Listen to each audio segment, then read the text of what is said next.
as you'd expect in a Ubisoft game, the AI is a little bit wonky. That's one thing I noticed when I was crawling around as Naue in one of the opening areas of the game. I had an enemy that was just straight up walking into a wall, and I was like, well, there you go.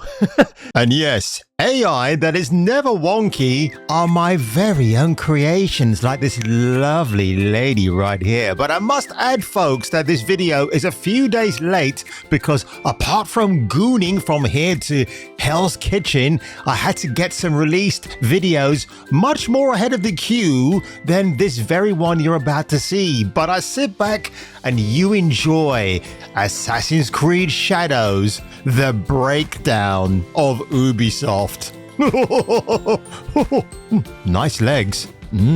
Jason King on Kung Fu Hot Dog. Your face, your ass, what's the difference? And on another Kung Fu video today, because I am the fool. It is the name of the game, to quote ABBA yet again, and I call myself a heavy metal freakazoid? You must be kidding. I absolutely love Sammy Hagar, but then again, I wouldn't call that dude heavy metal, more like heavy mental. But anyway, folks, I'm getting off a bit of a sidetrack here. I'm going to get back in pole position, and I don't mean that pole, if you get my drift, but Assassin's Creed Shadows, I thought April Fool's Day arrived earlier than anticipated. Why? Because yesterday it not only appears Ubisoft were proud of their efforts with streaming 4 hours of the game, it was a buggy mess and quite the hilarious one. And as I pointed out on Twitter, which I'll get back to in a few moments, what they did here was just ripping off one of my most beloved video games of all time. Some changes that were recently made in Shadows, I think, is one of our best game. I would agree. Thank you. Meet Tom Lockley, the fake academic who thinks ancient black samurai were real. He spoke very good Japanese, according to the sources. You know what old Jack Burton always says at a time like this? Who? Jack Burton. Me. They hunted him down. They murdered his friends. And they took the only thing he would kill for. You know this guy? Yeah, but I'm not proud of it. If it's a mission no man can survive, he's the man for the job. Kung Fu Hot Dog. Fuck you, asshole. So watch out for him and his babes of the 1980s. Hail to the Jason King, baby. It's all in the reflexes.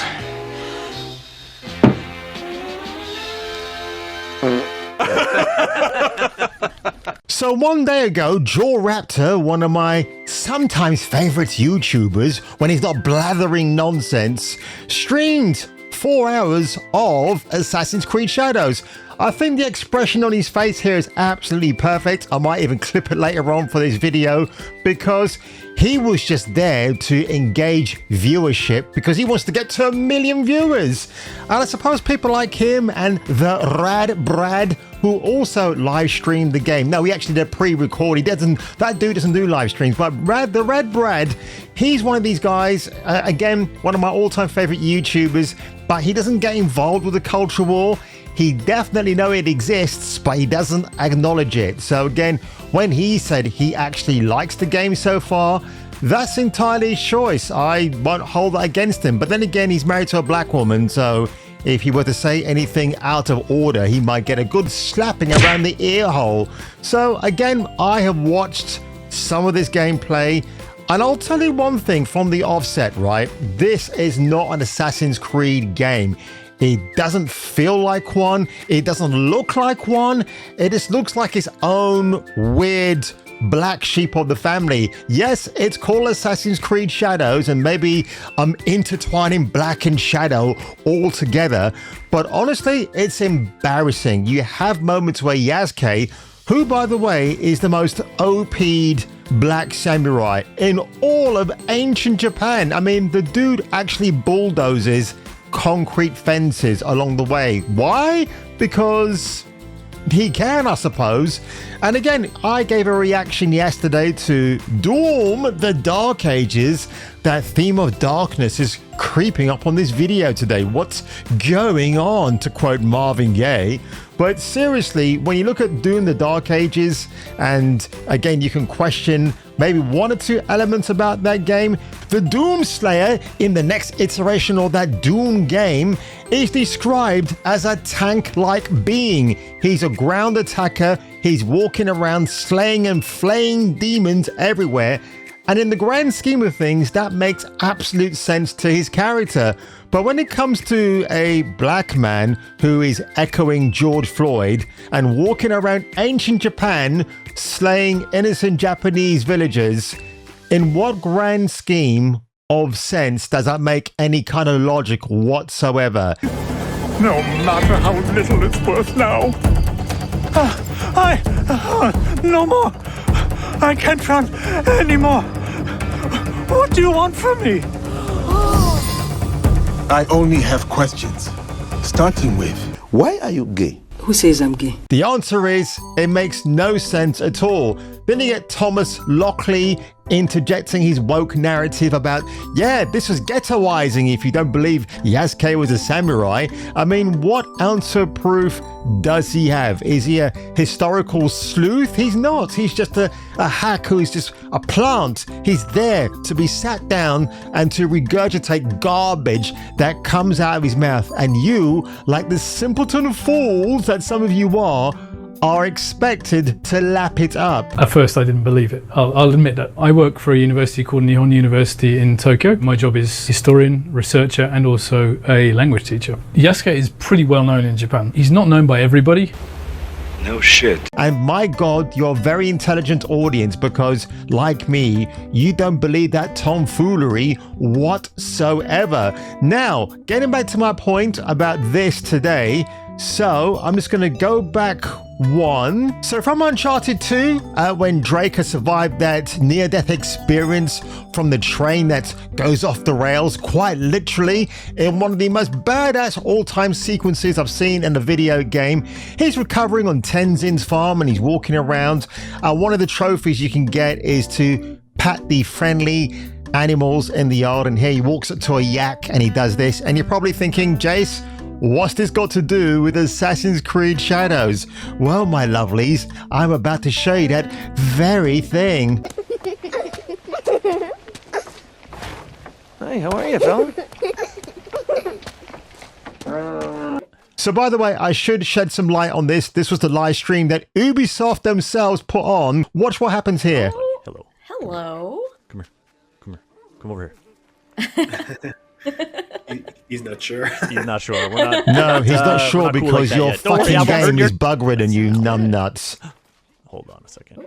Hello, Oh. buddy. Hello. Hello. Come here.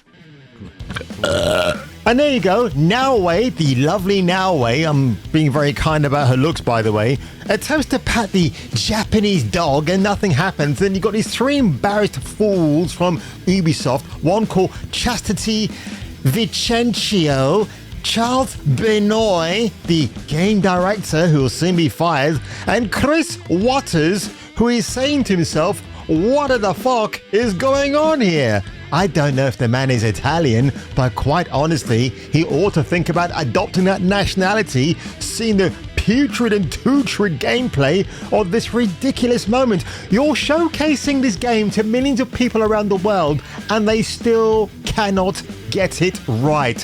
It is so laughably bad, I have to sit here and monetize off it because Ubisoft are not the same Ubisoft I knew from years ago. And in fact, when I looked at Mr. Matty Plays impressions, a nearly 19-minute long video, his thumbnail says it all. He's not impressed. Just like Shania Twain, this game did not impress him that much. But I still have problems, right? And so I wanted to kind of go up front with the things that I liked most about the game or were tolerable. I will just say the story so far was boring. You know, that's the best term I can use for it. I was not engaged with the characters because the pressure was on the writers to make these characters interesting, and the gameplay was kind of a wishy-washy version of titles I've played before. Hey, it's me, it's Mario. You don't oppress me. You oppress me, but you don't impress me. So it is quite funny, folks, that he, one of the most respected YouTubers out there, again, this is the same Matty Plays who got lambasted by the Dragon Age community because he did not like Veilguard, and he's a guy that loves the series. But it got him more subscribers because I guess people outside like honesty. Even Ralph from Chill Up was unimpressed with this game. And look, the whole thing about Assassin's Creed Shadows is that they've got this element called the Canon Hub. I think it's to do with the Animus, or the way that you play the old school AC games. Apparently, according to Matty Plays, if you play it that way with the Canon Hub turned on, it's actually a better experience.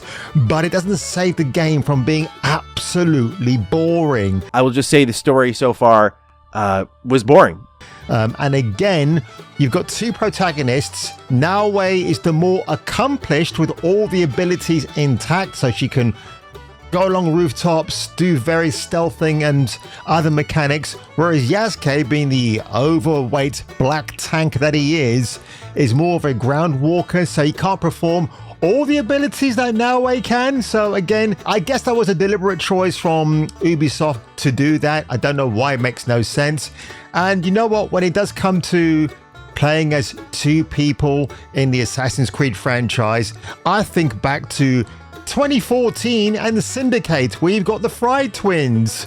Edie, who we think is an absolute knockout, by the way. What a smoke show she is. And her brother. They're both great characters. And again, you get to play as one or the other for various missions, and it really works out so well. Again, that was the old Ubisoft, so why? Jacob Fry, that's who I was trying to remember his name. Jacob Fry. Not some other Irish name I can think of, like Declan or Donnelly.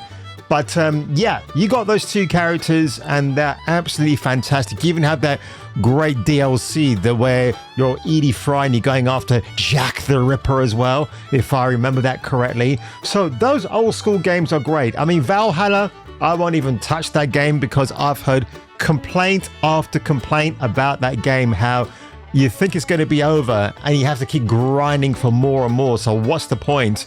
What could have been a very good Viking game got totally effed up by Ubisoft. It seems that when it comes to being the arbiters of historical fact mixed in with some fiction, they used to be good at that. I mean, for goodness sakes, even like after Origins came out, you could have a bunch of school kids who could take a tour of the virtual museum with Ubisoft, but they would get rid of the gory details and the sexy naughty bits and just give you a breakdown of what historical Egypt used to be like.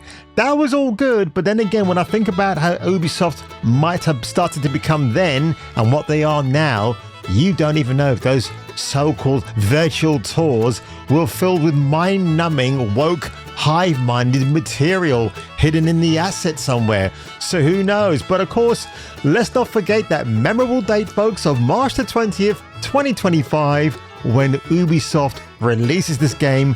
The same day that 30 years ago in Japan, the sarin gas attack took place, killing many people who didn't ask for it, and Ubisoft thought this was a great idea to release this game at the time of such a sensitive moment for all of Japan. But on that one, ladies and gentlemen, if you were me and if I were you, leave your comments below, make sure to hit that like button multiple times, and I'll catch you catching me for the return of the next video.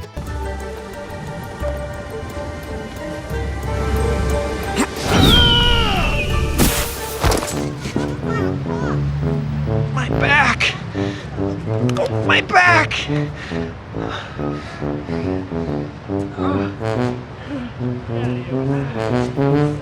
Oh.